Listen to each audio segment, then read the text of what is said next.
Hello Vansh lovers, welcome back to my channel. Last part में हमने देखा था वांग जी वियिंग से कह रहा था हम अपने बेबीज़ को वही बनने देंगे जो वो चाहेंगे। वियिंग मन में सोच रहा था काश ये सब कुछ रियल में होता, वो और लंजा सच में पेरेंट्स होते, एक यूनिट होते, एक फैमिली की तरह। पर ऐसा नहीं था। वो और लंजा सर्कमस्टांसिस की वजह से साथ साथ ज़रूर रह रहे थे, पर वो फैमिली नहीं थे। और वियिंग को कहीं ना कहीं डर था कि एक दिन लंजा को अपना कोई पार्टनर मिल जाएगा और वो उसे छोड़कर चला जाएगा। घर जाने के बाद वियिंग वांग जी को फ़ोन करता है। वांग जी ऑफिस में बैठा हुआ था। वियिंग उससे कहता है, लंजा, इस वक्त मैं बहुत ज़्यादा टर्न ऑन फील कर रहा हूँ, तुम्हारे आसपास कोई है तो नहीं ना? वांग जी ये सुनते ही अपनी आवाज़ थोड़ी स्लो कर लेता है और उससे कहता है, नहीं वियिंग, क्या हुआ तुम्हें, मुझे सब कुछ बताओ। वियिंग कहता है, पता नहीं लंजा, पर लंच टाइम के बाद से मुझे इतना टर्न ऑन फील हो रहा है और मैं खुद पर कंट्रोल ही नहीं कर पा रहा हूँ। वांग जी उससे पूछता है, तुम किस बारे में सोच रहे हो वियिंग? वियिंग कहता है, ऑनेस्टली कहूँ तो लंजा, मैं सिर्फ तुम्हारे बारे में सोच रहा हूँ। लास्ट टाइम जब हम दोनों साथ साथ थे शावर में। वांग जी उससे कहता है, हाँ मुझे याद है वियिंग, जब मैंने तुम्हें होल्ड किया हुआ था। वियिंग कहता है, हाँ लंजा, वो सब कुछ कितना हॉट था। वियिंग कहता है, मैं सिर्फ तुम्हारे बारे में ही सोच रहा हूँ लंजा, तुम कैसा फील कर रहे हो? वांग जी कहता है, मैं भी तुम्हारे बारे में सोच रहा हूँ वियिंग, मैं फुली ड्रेस्ड हूँ पर सिर्फ तुम्हारे बारे में सोच रहा हूँ। वियिंग कहता है, मैं अपने बेड पर हूँ, मैंने पैंट्स नहीं पहने हुए हैं पर शर्ट पहनी है और मैं बिल्कुल स्टूपिड दिख रहा हूँ। वांग जी कहता है, नहीं, तुम हॉट दिख रहे हो। वांग जी उससे नॉटी बातें कर ही रहा होता है, तभी वियिंग के बेबीज उसे किक करने लगते हैं। वियिंग वांग जी से कहता है, वेट लंजा, उन्होंने अभी मुझे किक किया। वांग जी कहता है, क्या मतलब? वियिंग कहता है, बेबीज़ ने लंजा, उन्होंने मुझे अभी किक किया। दोनों ने किया ये तो नहीं पता, पर किसी एक ने तो ज़रूर किया और अभी भी किया जा रहा है। वांग जी तुरंत उससे कहता है, वियिंग, तुम्हें कैसा फील हो रहा है, मुझे सब कुछ बताओ, सब कुछ डिटेल में। वियिंग बेली पर हाथ रखते हुए कहता है, बहुत वियर्ड लग रहा है लंजा, ऐसा लग रहा है जैसे मेरे इंटरनल ऑर्गन्स मैं अपने बेली के थ्रू देख सकता हूँ। वांग जी उससे कहता है, that's amazing Weiying, you are amazing. Weiying हंसते हुए कहता है, नहीं लंजा, इस वक्त तुम मुझे बिल्कुल भी नहीं देखना चाहोगे, मेरी बेली इतनी वियर्ड लग रही है। वांग जी कहता है, पर मैं तुम्हें देखना चाहता हूँ। वियिंग कहता है, ठीक है लंजा, और वो तुरंत उसे वीडियो कॉल कर देता है। वांग जी तुरंत पिक कर लेता है। वियिंग के हेयर पूरी तरीके से मैस हो रहे थे और उसके चीक्स बहुत ज़्यादा रेड हो गए थे, पर वांग जी हमेशा की तरह गॉर्जियस दिख रहा था, अपनी ऑफिस चेयर पर बैठा हुआ था। वांग जी वियिंग से कहता है, तुम बहुत अमेजिंग दिख रहे हो वियिंग, बिल्कुल उसकी तरह जब तुम तब दिखते हो जब हम दोनों साथ में बेड में होते हैं। वियिंग एम्बैरेसिंग फील करते हुए फ़ोन बेली के पास ले जाते हुए कहता है, क्या तुम देख सकते हो, वो अभी भी मूव कर रहे हैं? वांग जी कहता है, नहीं वियिंग, मैं इस तरह नहीं देख पा रहा हूँ। वियिंग कहता है, तुम ज़रूर देख पाओगे जब तुम हमें विज़िट करने के लिए आओगे। अब जब इन्होंने किक करना शुरू कर दिया है तो ये जल्दी तो स्टॉप नहीं होने वाले हैं लंजा। वांग जी कहता है, हाँ वियिंग, मैं अपनी आंखों से सब कुछ देखना चाहता हूँ। वियिंग अब अपने बेबीज़ की किकिंग से बहुत ज़्यादा परेशान हो गया था। वो मुंह बनाते हुए यानली के पास जाता है और उससे कहता है, जे मुझे बहुत ज़्यादा हर्ट हो रहा है, ये सब कब रुकेगा? यानली उससे कहती है, मुझे भी नहीं पता आइंग, कभी कभी मुझे भी बहुत हर्ट होता है। वियिंग कहता है, सॉरी शिजे, क्या आपको किसी चीज़ की ज़रूरत है? मैं किचन में से आपके लिए कुछ ले आता हूँ। यानली कहती है, नहीं आइंग, मैं तो बस चाहती हूँ अब जल्दी से मेरी डिलीवरी हो जाए, मैं बहुत ज़्यादा थक चुकी हूँ। वियिंग सैड फेस बनाते हुए कहता है, काश मैं आपकी मदद कर पाता, वैसे जब आपकी डिलीवरी हो जाएगी तो मुझे बहुत अजीब लगेगा, क्योंकि फिर मैं अकेला ही प्रेग्नेंट रह जाऊँगा। यानली मुस्कुराते हुए कहती है, पर जब तुम्हारी भी डिलीवरी हो जाएगी तो जेंगचा का जीना मुश्किल हो जाएगा, सोचो ज़रा, वो बेबी से कवर्ड होगा। वियिंग हंसते हुए कहता है, हाँ शिजे, वो तो पागल ही हो जाएगा। यानली कहती है, हाँ, पर वो एक बहुत अच्छा अंकल बनेगा, मैं जानती हूँ। वियिंग कहता है, हाँ शिजे। अब यानली उससे कहती है, तुम भी आइंग, तुम भी एक वंडरफुल अंकल बनोगे और एक वंडरफुल फादर भी। वियिंग कहता है, आपको कैसे पता शिजे, मैं अभी खुद इस बारे में ठीक से नहीं जानता। तो यानली कहती है, क्योंकि मैं तुम्हें बचपन से जानती हूँ, तुम बहुत काइंड हो। विंग मुस्कुराते हुए कहता है, शिजे आप भी इस दुनिया की बेस्ट मदर बनेंगी और बेस्ट आंट। अब विंग यानली से पूछता है, वैसे जिशन के क्या हाल हैं, क्या वो फादरहुड के लिए तैयार है? यानली कहती है, जिशन तो बहुत एक्साइटेड है, उन्होंने आने वाले बेबी के लिए नर्सरी रूम भी रेडी कर लिया है। विंग कहता है, शिजे क्या मैं देख सकता हूँ? यानली कहती है, हाँ बिल्कुल, और वो उसे नीचे हॉल में लेकर आती है। वो जैसे ही दरवाज़ा खोलती है, विंग उस रूम को देखता ही रह जाता है। वहाँ की सारी वॉल्स पर जेड कलर हुआ था, वाइट कलर का फर्नीचर रखा था और काफ़ी सारे टॉयज़ रखे हुए थे। विंग सोचने लगता है, मैंने तो अपने आने वाले बेबीज़ के बारे में ऐसी किसी नर्सरी के बारे में सोचा भी नहीं है, और सिर्फ एक ही प्लेस है जहाँ पर मैं ऐसा रूम सोच सकता हूँ, लंजा का प्लेस। मेरे रूम में तो एक ड्रेसिंग टेबल आने तक की जगह नहीं है, मैं कैसे अपने बेबीज़ को वहाँ रखूँगा?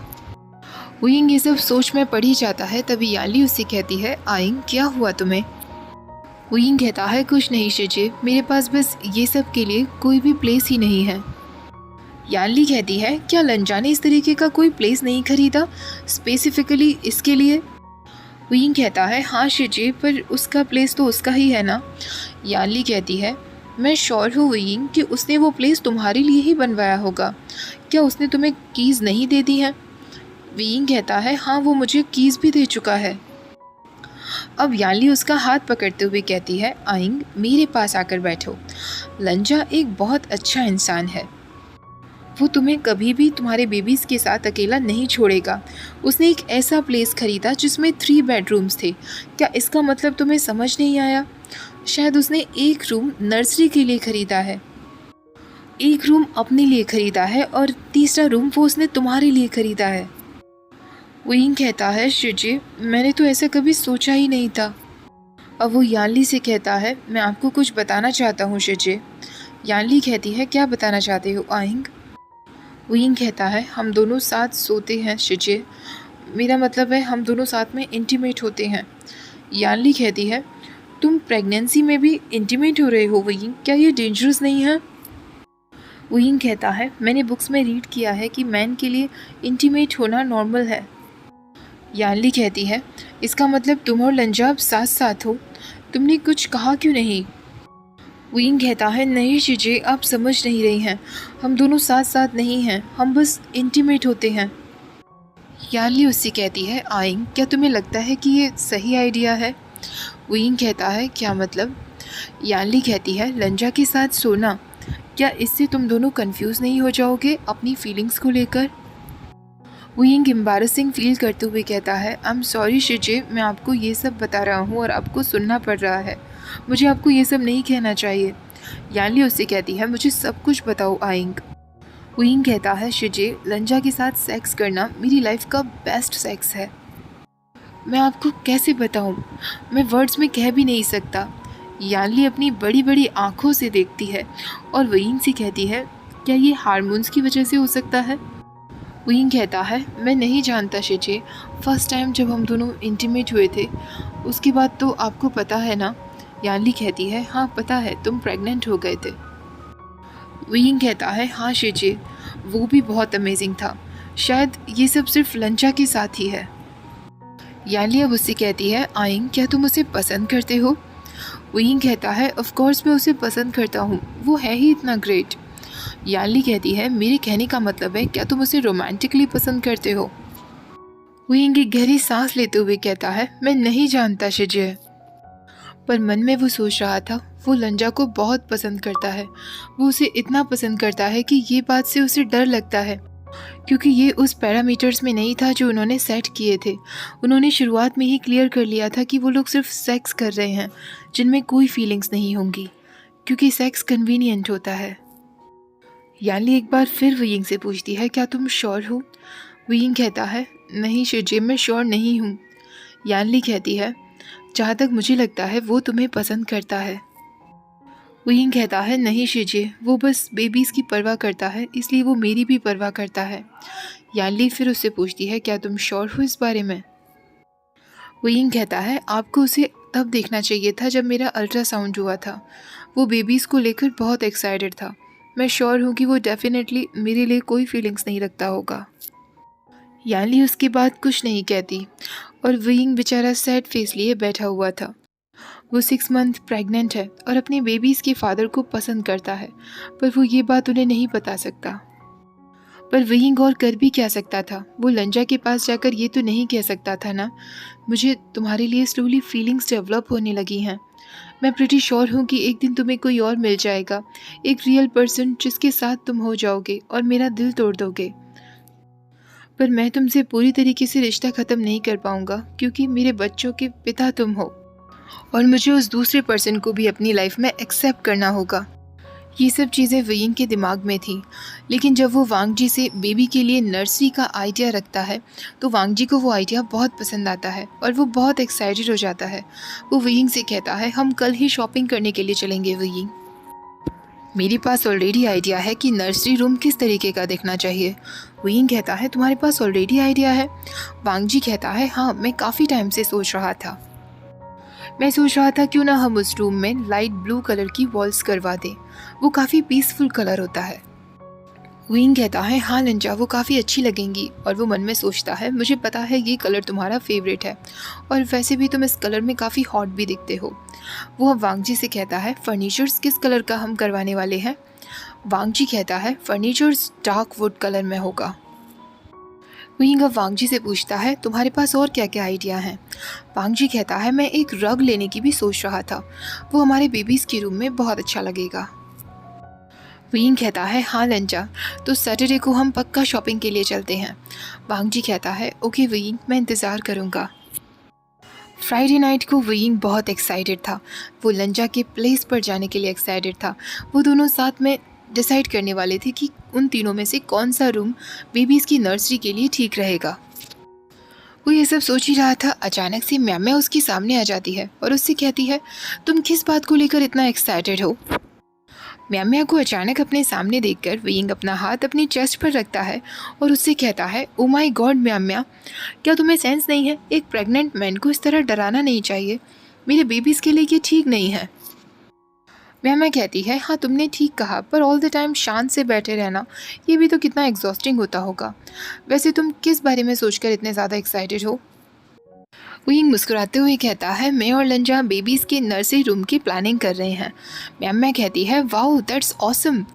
तभी वो विंग के पास जाकर अपनी लो वॉइस में कहती है, तुम दोनों के बीच में आखिरकार चल क्या रहा है?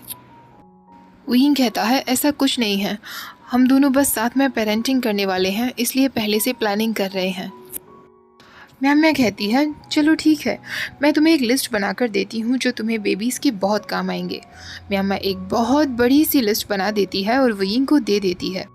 विंग उस लिस्ट को देखकर बहुत ज़्यादा घबरा गया था, क्योंकि काफ़ी सारी ऐसी चीज़ें थी जो अभी तक उनके पास नहीं थी। विंग वांग जी के अपार्टमेंट में पहुंच जाता है। वांग जी भी जब वहां पहुंचता है तो वो कहता है, विंग तुम कहाँ हो? विंग जो कि बहुत फ्रीक्ड आउट फील कर रहा था, वो किचन में था और उसके हाथ में एक चिकन विंग्स लगे हुए थे। वांग जी वहां आकर कहता है, क्या हुआ विंग, तुम किस बारे में सोच रहे हो? विंग उसे वो लिस्ट दे देता है जो म्याम्या ने उसे दी थी। वो वांग जी से कहता है, लंजा ज़रा ये देखो, अभी कितने सारे सामान हैं जो हमें लेने हैं, कितनी सारी ऐसी चीज़ें हैं जिनकी बेबीज़ को ज़रूरत होगी और हमें ठीक से नॉलेज भी नहीं है। अगर मैं एक अच्छा फादर नहीं बन पाया तो, अगर हम दोनों अच्छे पेरेंट्स नहीं बन पाए तो मेरे ऊपर 2 लोगों की रिस्पॉन्सिबिलिटी आने वाली है। मैं ठीक से अपना ख्याल तो नहीं रख पाता हूँ। अगर मैं उन्हें ठीक से बड़ा नहीं कर पाया तो, और वो बड़े होकर डिसेंट ह्यूमन नहीं बन पाए तो मैं क्या करूँगा लंजा? वांग जी तुरंत उसके पास जाता है और उसका हाथ पकड़ते हुए कहता है, विंग सांसें लो, तुम तो सांस लेना ही भूल गए हो, इतनी जल्दी जल्दी सब कुछ बोले जा रहे हो। विंग उससे कहता है, आई एम सॉरी लंजा, मैं बस बहुत ज़्यादा घबरा गया था। वांग जी तुरंत उसे किस देते हुए कहता है, कोई बात नहीं विंग, तुम कोई पहले ऐसे इंसान नहीं हो जिसे ऐसे टाइम पर ये सब फीलिंग्स हो रही हैं, और ना ही लास्ट हो। मैं श्योर हूँ तुम्हारी शिजी को भी यही सब फील हो रहा होगा।